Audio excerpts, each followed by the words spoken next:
monsieur, merci une fois de plus d'être des nôtres. Alors, toi qui es nouveau sur la chaîne, laisse-moi te la présenter en quelques secondes. Elle s'appelle bien évidemment Conseil agronomique par Agronomie Council et elle fait exclusivement dans la proposition de solutions en ce qui concerne la production animale, végétale et la transformation agroalimentaire. Alors, avec vous et avec les différentes recommandations apportées à la chaîne, nous nous sommes portés ici sur une technique assez intéressante qui est le séchage de la viande. Et quand on parle de séchage, on fait allusion ici à la transformation agroalimentaire. Nous tenons à rappeler que quand on parle de transformation agroalimentaire, on fait allusion ici aux produits issus de la production animale ou encore aux produits issus de la production végétale. Et pour avoir plus d'informations, pour égayer notre lanterne, pour avoir un accent assez particulier sur cette technique, nous allons faire appel ici à une jeune dame qui, n'est-ce pas, on va laisser le soin de se présenter, qui va nous apporter tous les éléments nécessaires pour pouvoir appréhender cette notion du séchage de la viande. Rendez-vous après le jingle. Alors, bonjour madame. Bonjour. Alors, comment est-ce qu'on vous présente? Je m'appelle Emmanuelle Félicia. Je suis une technicienne d'agriculture d'abord et ensuite je suis une enseignante à l'école. Alors, donc on parle d'enseignante à l'école, c'est spécifiquement en quelle matière? Bon, en agriculture, je suis spécifiée en production végétale, mais il n'en déplaise, il est important pour un agriculteur d'avoir un pied sur tous les domaines, donc je fais beaucoup plus dans la transformation aussi. Justement. Parlant bien évidemment de transformation, aujourd'hui vous avez abordé avec vos élèves une thématique assez importante qui est le séchage de la viande. Alors c'est quoi le séchage de la viande, madame Emmanuelle? Le séchage de la viande, c'est une technique de conservation, déjà une technique de transformation et de conservation. Pourquoi? Parce que lorsqu'on a un produit, par exemple, on va se rendre compte que ce produit-là peut périr ou peut pourrir, comme certains diront. Donc la viande en général, vous savez que si vous avez un frigo ou bien un réfrigérateur, vous pouvez la conserver. Mais si vous n'en avez pas, comment est-ce que vous allez faire? Est-ce que vous allez laisser votre viande se gâter ou quoi que ce soit dans ce domaine-là? Donc c'est pour ça qu'on cherche des manières innovantes de conserver nos produits, de les transformer déjà, d'avoir une autre façon de les consommer et de les conserver par la suite. Ok, merci madame Emmanuelle. Comme pour dire que nous qui nous trouvons dans des zones reculées où nous n'avons pas un appareil assez important pour conserver notre viande comme un réfrigérateur ou un frigo, nous pouvons développer cette technique qui, grâce au soleil, peut, n'est-ce pas, sécher notre viande. Alors, madame Emmanuelle, pouvez-vous nous décrire de manière succincte le process pour l'obtention de ce produit? Donc, pour l'obtention de ce produit, lorsque vous avez déjà votre viande qui est fraîche, vous l'avez achetée au marché ou bien vous avez procédé à l'abattage, vous allez faire quelques étapes suivantes. Donc, pour un premier temps, vous nettoyez votre viande, vous la lavez, c'est possible avec de l'eau salée.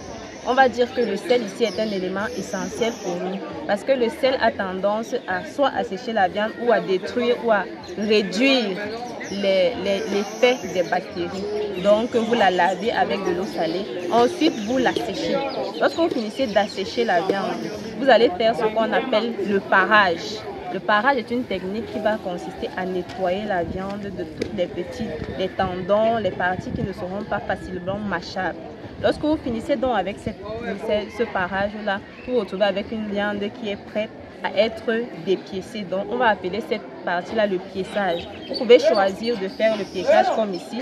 Le piéçage-là est fait de manière en lamelles parce qu'on va utiliser le soleil. Lorsqu'on utilise le soleil, par exemple, nous nous rendons compte que c'est une source de chaleur qu'on ne peut pas maîtriser. Avec le four, on a la possibilité de maîtriser un peu, de se dire qu'on va faire tel temps. Mais avec le soleil, on n'est pas sûr. Donc il est important de faire des lamelles très fines.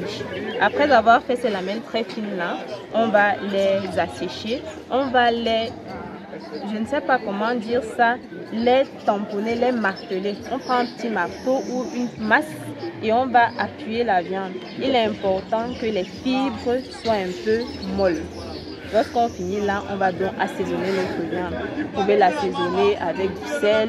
Par exemple, ici, nous, on a décidé de l'assaisonner avec du sel aussi, mais on a ajouté quelques épices pour relever le goût.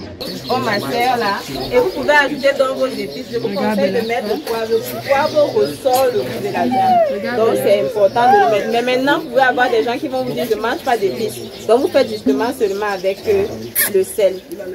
Quelqu'un peut couper ça. Alors il faut compter le nombre de morceaux qu'on a. Par la suite, on va peser la viande parce qu'il est important de voir le degré d'humidité. Vous commencez avec une viande comme ici, on a commencé avec une viande qui était à 900 grammes et maintenant on se retrouve après 2 heures de séchage à 600 grammes. Donc le but du séchage c'est la perte de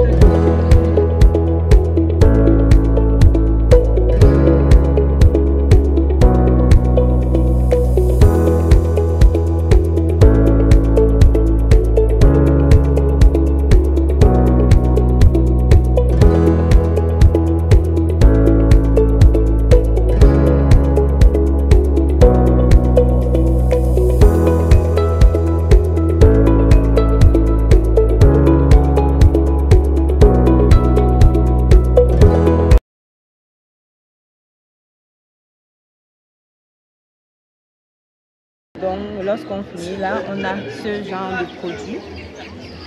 Ici, là, la viande est en train d'être séchée. Il faut encore quelques temps. Mais quand vous regardez, par rapport à une viande fraîche, vous voyez que on voit déjà un peu qu'elle devient translucide. Tout à fait.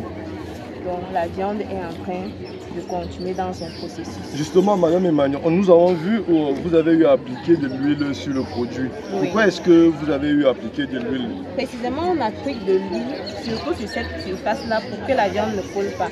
Lorsque la viande se perd de son eau, Oui. et s'égoutte, elle a tendance, avec l'huile et tous les éléments qui sont à l'intérieur, à coller sur la plaque. Tout à fait. Donc, il est important de mettre une couche d'huile, une couche de graisse en général. Oui. Ça peut être de l'huile, ça peut être de la margarine, ça peut être toute huile, toute sauce huileuse qui pourra permettre de facilement décoller les morceaux. Merci de bien. Oui. Mais il faut relever aussi que c'est important que la viande soit bien coupée de façon Oui, assez fine. assez fine. Oui, Qui ça permet permet un séchage rapide. Tout à fait. Donc vous avez dit qu'il faut en moyenne combien de temps pour obtenir le produit fini? Bon, normalement, pour qu'on ait un produit qui puisse se conserver pendant des mois, on met en moyenne 6 heures de temps. 6 heures de temps. Bon.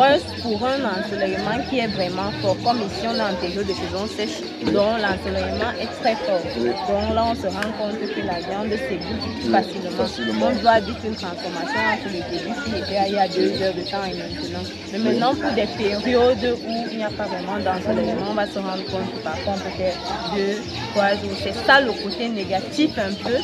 Lorsqu'on se sert du climat, du soleil, on se rend compte qu'on n'est pas maître de la situation.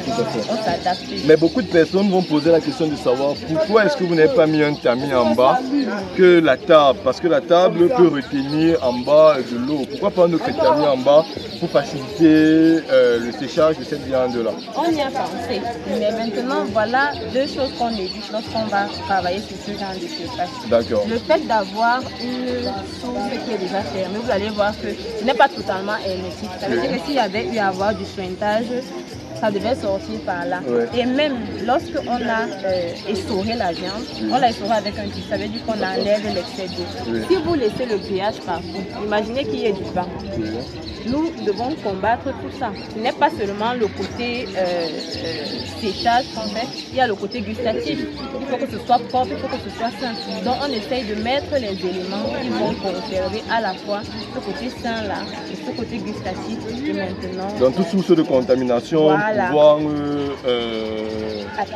attaquer le produit. produit. Oui. Ah d'accord, ça c'est une très bonne idée.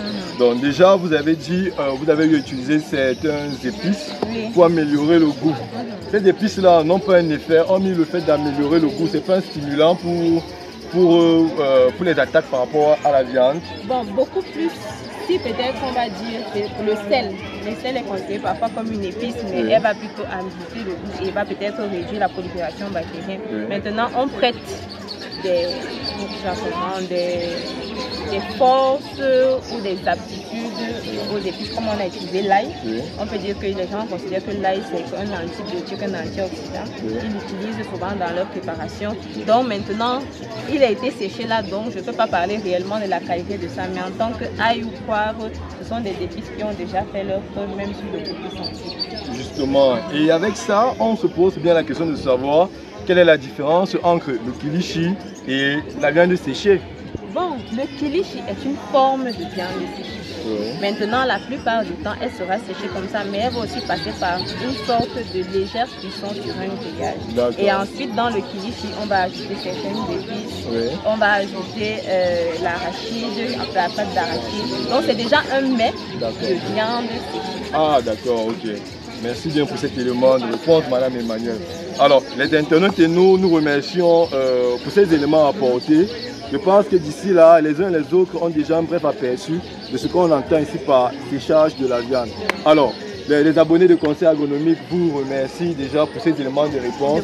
Et espérons que s'il y a une question par rapport à cette technique, n'hésitez pas de les mettre en commentaire. Si tu es nouveau, n'oublie pas de t'abonner, de partager. Et d'ici là, gardez la forme.